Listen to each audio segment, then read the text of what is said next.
Greetings, everyone, and thank you, Jeff, for the introduction. Before we start with the presentation, I want to do an activity. It's called a waterfall. So here's how we're going to do it. I'm going to give you 10 seconds to enter something into the chat, but you will not share it until I tell the group to do so. Here we go. Write out one word that to you encompasses outreach. Set this up right down.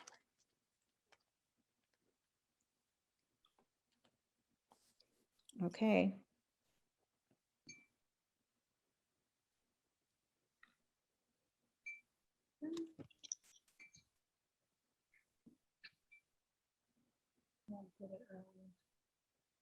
All right. Okay, now press enter. I think some people did it before because I saw it popping up.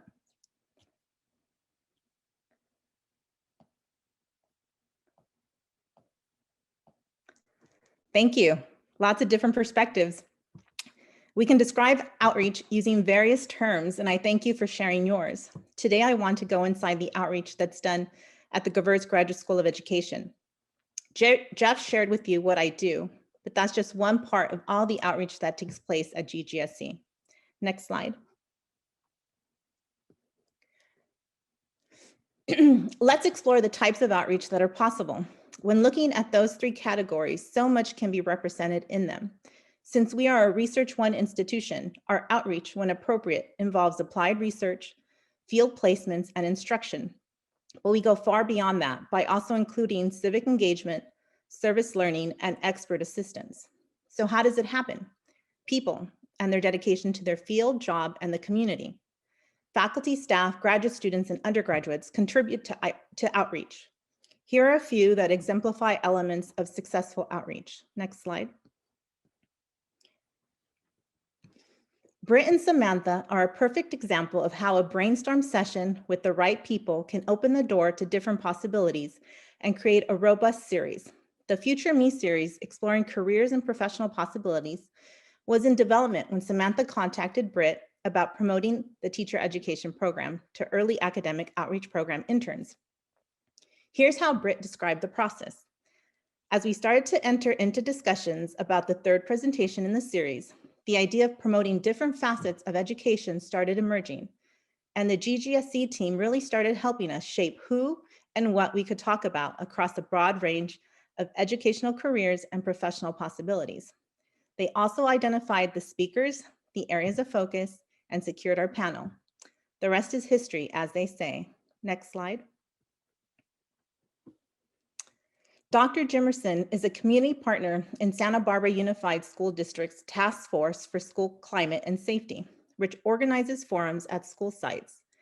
Participants have the opportunity to review the 8 best practices for creating safe and successful schools and have a voice in shaping questions, concerns, or implementations of ideas for SBUSD, as well as the community. Next slide, please. In 2019, Dev and Azem joined GGSC and hit the ground running, fostering mutually satisfying collaborations in the field of outdoor and environmental education. Her knowledge of the community contributed to program expansion at Harding around outdoor education and STEAM, science, technology, engineering, art, and math. There's more to tell, but that's a presentation for another time. Most of our work is due to faculty working with their graduate students who coordinate undergraduates that are typically enrolled in a course. The following slide and faculty member will share how that model sustains a UC-wide program. Next slide, please.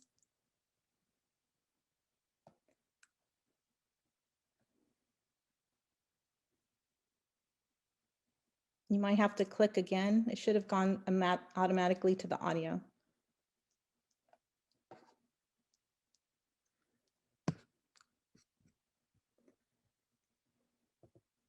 Can you guys hear it? Thumbs up now? Oh, that's unfortunate. Well, I can summarize it. So this is Betsy Brenner in the bottom left-hand corner of your screen. And Richard Duran and Diana Aria are part of a UC Links system-wide program that works with, with youth, both at the St. George Youth Center, Girls Inc., and the Boys and Girls Club. So their work engages their undergrad students. They're in a course, and they can provide services to a number of students in literacy, digital art, and makerspace. They also engage not only with the UC-wide campuses, but also worldwide. I can't remember exactly what Betsy said, but it is a very expansive program. I know that Betsy and Richard have been doing this for a long time. I want to say 30 plus years. I can say it's their passion work without Betsy like getting mad at me.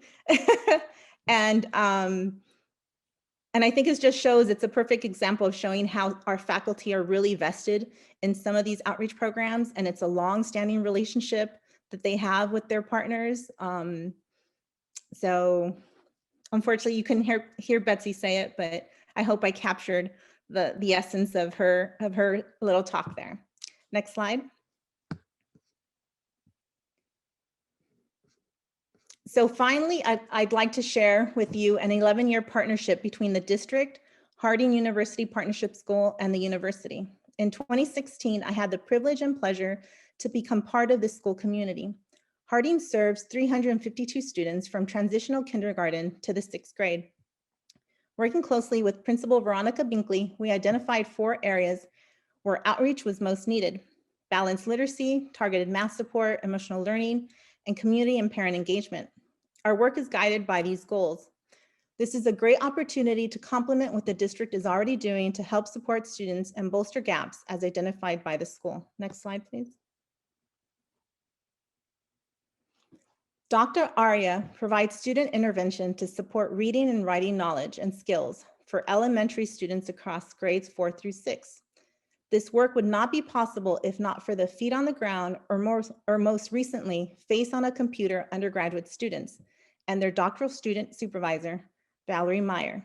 They have put in countless hours to ensure that the students would receive their stories and artwork in a published text by the end of the school year. Next slide, please. Dr. Lambert's research aims to create opportunities for students with disabilities to engage in meaningful inquiry-based mathematics. Her work, Number Strings for Number Sense, documents the effectiveness of using number strings as an intervention for students, specifically to increase multiplication and division computational skills. Her course taught undergraduates how to design and facilitate a number string, allowing them to design and lead 8 sessions with small groups of Harding students in grades 3 through 5. Next slide, please. Dr. Jemerson's doctoral students supervise undergraduates who aim at serving students in need of additional social emotional support. They lead small group sessions for students in grades K through 6. This year was incredibly challenging, yet they were able to work with approximately 180 students. Typically during any quarter period, there are around 13 group leaders that work roughly with 22 groups of students each week. Next slide. Britt Ortiz has been instrumental in helping us provide Harding families with information about college pathways and providing on-campus activities for students in 3rd and 5th grade. Next year, EAOP will add an intern panel presentation for 6th graders entitled My Journey to College Life. Next slide. I hope that by going inside outreach, I've shown you that it's a rich and diverse undertaking. It's a partnership between community, faculty, staff, and students. It's about shared expertise. It's a process that leads to continual community building. Thank you.